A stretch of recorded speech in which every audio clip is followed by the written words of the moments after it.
সকালবেলা ওই এখন বাজে 9:30 মতো আমি ব্রেকফাস্ট নিয়েছি। খুব বেশি কিছু করিনি, কারণ এখনও তো সেভাবে আনপ্যাক কিছু করা হয়নি। 2টো ব্রেড সেঁকে নিয়েছি, এগ স্ক্র্যাম্বল, 4টে বেরিজ নিয়েছিলাম আর গরম গরম চা। আমরা যে অ্যাপার্টমেন্টটাতে এখন থাকছি সেই অ্যাপার্টমেন্টটা সোমনাথের অফিসের একদমই কাছে বলা যায়, হেঁটে 5 মিনিট মতো। তাই আমি এখন এই 10টা নাগাদ বেরিয়ে পড়েছি। আজকের ওয়েদারটা দেখুন, একদম রোদ্দুর ঝলমলে। এই অ্যাপার্টমেন্টটাতে 5টাই ফ্লোর আছে, আর এটা সিটিতে হওয়ার জন্য চারদিকে সমস্ত হাই রাইজ বিল্ডিং। তাই অ্যাপার্টমেন্টের ভেতরটা থেকে বাইরের আকাশটা খুব একটা ভালো দেখা যায় না, অল্প স্বল্প দেখা যায়। আমি রাস্তায় বেরিয়ে পড়েছি। রাস্তাটা ক্রস করে সোজা একটু এগিয়ে গেলেই সাউদার্ন ক্রস স্টেশন, সেটা থেকে উপরে উঠলেই সোমনাথের অফিস। তো যেটা বলছিলাম আর কি, অ্যাপার্টমেন্টটার ভেতরটা থেকে আকাশটা খুব একটা বেশি দেখা যায় না, তাই জন্য বুঝতেও পারিনি বাইরে আজকে আকাশটা এতটা সুন্দর। মনে হচ্ছে না চারদিকে যেন আকাশটাতে পুরো নীল কালার একদম লেপে দেওয়া হয়েছে। খুব ভালো লাগছিল ওয়েদারটা। আর আজকে না সেই কনকনে ঠান্ডা হাওয়াটাও নেই, রোদ্দুর উঠেছে ভালো, বেশ ভালো লাগছিল। গুড মর্নিং এভরিওয়ান, কেমন আছো তোমরা সবাই? আশা করি সবাই তোমরা খুব ভালো আছো, আনন্দে আছো।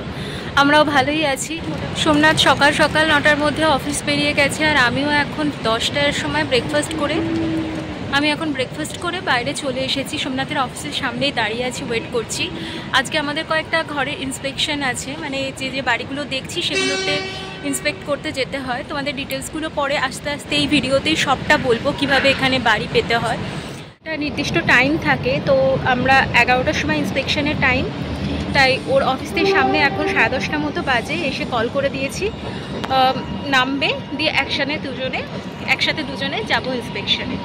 তো গিয়ে কীরকম কি দেখি না দেখি সেই অনুযায়ী আমরা আবার অ্যাপ্লাই করতে পারবো যে কোনটা ভালো লাগছে কি ভালো লাগছে। তবে এখন খুব বেশি ওরকম কোনটা ভালো লাগছে না লাগছে ব্যাপারটা না করাই ভালো, এখানে সবাই বলছে, যেহেতু এখানে লোক খুব বেশি হয়ে গেছে আর বাড়ি ভাড়া পাওয়াটা ভীষণ চাপ হয়ে যায়। তো দেখা যাক আমাদের লাকে কি আছে, কোনটা হয় না হয়, সব কিছু তোমাদের সাথে শেয়ার করব। সাথে থাকো, দেখতে থাকো। এই যে সোমনাথ চলে এসেছে।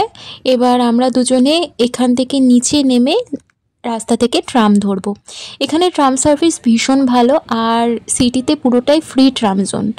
এই মেলবোর্নের এই ব্যাপারটা আমার ভীষণ ভালো লাগে, ট্রান্সপোর্ট ভীষণ ভালো, কোনো অসুবিধা হয় না। অ্যাটলিস্ট সিটিতে থাকলে তো কিছুই অসুবিধা হয় না। যদি সিটির বাইরে থাকা হয় তখন সাবার্বের দিকে তোমার গাড়ি থাকলে একটু বেশি সুবিধা হয়। আজকে আমরা যাচ্ছি 2টো বাড়ি ইন্সপেকশনে।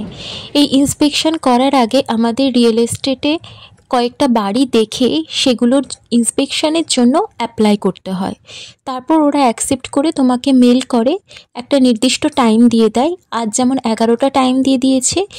এই যে এজেন্ট ডান দিকে দাঁড়িয়ে রয়েছে চশমা পরে, ওনার কাছে এসে সবাই আমরা আর কি সেই অ্যাটেন্ডেন্স দেওয়ার মতো দিলাম যে আমরা এসে পৌঁছে গেছি।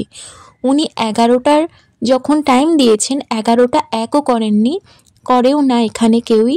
সেই 11টাতেই আমাদের ইন্সপেকশনের জন্য অ্যাপার্টমেন্টে ঢুকিয়ে নিলেন। এবার আমরা অ্যাপার্টমেন্টটা দেখছি। এই যে একটা প্রথমে হল রয়েছে, এটাও না একটা অসুবিধা। দেখুন চারদিকে হাই রাইজ রয়েছে, আকাশটা বেশি দেখা যাচ্ছে না। যাই হোক, দেখতে তো হবেই। আর এই একটা কাবার্ড রয়েছে, তার সাথেই আয়নাও লাগানো রয়েছে। এখানে ম্যাক্সিমাম কাবার্ডগুলো এরকমই হয়। পুরোটাই ফার্নিশড, বেড রয়েছে, বেডসাইড টেবিল রয়েছে, কিচেনও পুরো গোছানো একদম, ফ্রিজ, মাইক্রোওভেন সমস্ত কিছুই রয়েছে। ইউটেন্সিলস শুধু তোমায় কিনে নিতে হবে। আর রান্নার জন্য এখানে গ্যাস নেই, এখানে রয়েছে ইলেকট্রিক কুকটপ, সেটা অতটাও প্রবলেমের কিছু নয়। যাই হোক, এবার আসি নেক্সট স্টেপে। এই যে অনেকগুলো বাড়ি দেখা হবে, আমরাও যেমন আরও বেশ কিছু বাড়ি দেখব। বাড়িগুলো দেখে যেগুলো আমাদের বেশ ভালো লাগবে সেগুলো আমরা শর্টলিস্ট করে অ্যাপ্লাই করব থাকার জন্য, যাতে আমরা বাড়িটা পাই। কোথায় অ্যাপ্লাই করব? ওই ইন্সপেকশনের ওখানেই একটা লিঙ্ক থাকে, সেখানে অ্যাপ্লাই অপশান থাকে, যে মেলটা আমাদের কাছে ইন্সপেকশনের জন্য এসেছিল সেখানে। এবার এজেন্টরা তোমাকে সিলেক্ট করবে। একটা বাড়ির পিছনে ধরা যাক মোটামুটি 100টা করে অ্যাপ্লিকেশন পড়ে।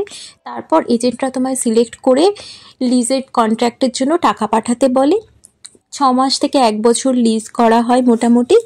আর হ্যাঁ, এর সাথে কিছু কিছু ডকুমেন্টসও তোমাকে সাবমিট করতে হয়, যেমন পাসপোর্ট, ভিসা, কোথায় চাকরি করছো, পে স্লিপ, সমস্ত কিছু দেখাতে হয়। আর কোনো রেকর্ড ছিল কিনা এখানে আগে থাকার, বা কেউ যদি রেফারেন্স দেয় তাহলে খুবই ভালো হয়। এখানে কেউ আছে সেই রকম যদি রেফারেন্স দেয় সেটা আরও ভালো হয়। তো এই হলো ব্যাপার। আর জিনিসটা হতে বেশ সময় লাগে, একটা বেশ লং প্রসেস বলা যায়। তো দেখা যাক আমাদের কি হয়, কোথায় বাড়ি পাই। এখন তো সোমনাথ দেখলেই অফিসে ঢুকে গেল ও। হয়ে গেছে মোটামুটি। একটা ইন্সপেকশন ক্যান্সেল হয়ে গেছিলো, তাই দুটো ইন্সপেকশন করে ফিরছি এখন।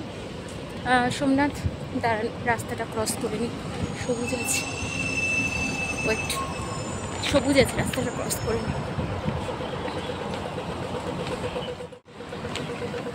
সোমনাথ অফিসে ঢুকে গেল, আর আমি এখন উলুয়ারতে গিয়ে একটুখানি সবজি আর দুধ, আলু এগুলোর একটু দরকার ছিল, তো সেগুলো কিনে আমাদের যেখানে আছি, যে অ্যাপার্টমেন্টটাতে আছি, সেটার দিকে এগোচ্ছি। আর ও অফিসে ঢুকে গেল, এখন 12টা মতো বাজে। দুটো জায়গায় ইন্সপেকশন করে এখন আমরা ফিরছি। এই অ্যাপার্টমেন্টটাতে আমরা এখন রয়েছি। সকালে যখন বেরিয়েছিলাম তখন দেখিয়েছিলাম একটা চাবি আমি হাতে ধরে আছি। সেই চাবিটার মাথার দিকে একটা গোল মতো জায়গা আছে, সেইখানে একটা সেন্সর আছে, সেটা ওখানে টাচ করলাম, তারপরে দরজাটা খুললো, মেন দরজাটা। এরপর লিফটে উঠে গেছি, এখানেও চাবি লাগবে, মানে এখানে যে কেউ লিফটে উঠে যেতে পারবে না। চাবিটা এখানে সিলেক্ট করলাম, তারপরে কোন ফ্লোর সেটা সিলেক্ট করতে পারবো। এমনি সিলেক্ট করলে ফ্লোর সিলেক্ট হবে না। আর বাইরের দরজাটাও ওই সেন্স না করতে পারলে দরজাটা খুলবে না। এইরকম বেশ ভালো ব্যবস্থা থাকে সব অ্যাপার্টমেন্টেই। তো ঘরে এসে ফ্রেশ হয়ে নিয়েছি, আর সবজিগুলো প্রথমে বার করে নিয়েছি। একটা বাঁধাকপিও নিয়েছি, সেটা আর বার করিনি, ওটা কালকে করব। খুব বেশি কিনতে পারিনি, কারণ পুরোটাই আমাকে বয়ে নিয়ে আসতে হতো। একটা সবজির ট্রলি পাওয়া যায় এখানে, সেটা আমাদের এখনও কেনা হয়নি। আগে নিজেদের বাড়ি টাড়ি পাই, তারপর তো ওই সমস্ত কিছু কিনবো। এখনও সবজি কাটার ওই যে কোনো একটা কাঠের কিছুর ওপরে কাটবো, সেগুলোও কিছু কেনা নেই আমার কাছে। তাই টেবিলের ওপর বসে সবজিটা কেটে নিচ্ছি। গাজর আলু বিনসের একটা পাতলা করে ঝোল করব প্রেশার কুকারে, ভীষণ ভালো টেস্ট হয়। ওর মধ্যে আরও সবজি পড়লে আরও টেস্ট হয়। আমি শিম টিম কিছু পাইনি, ফুলকপিটা দিতে ইচ্ছা করলো না বলে আর ফুলকপি কিনে নিই।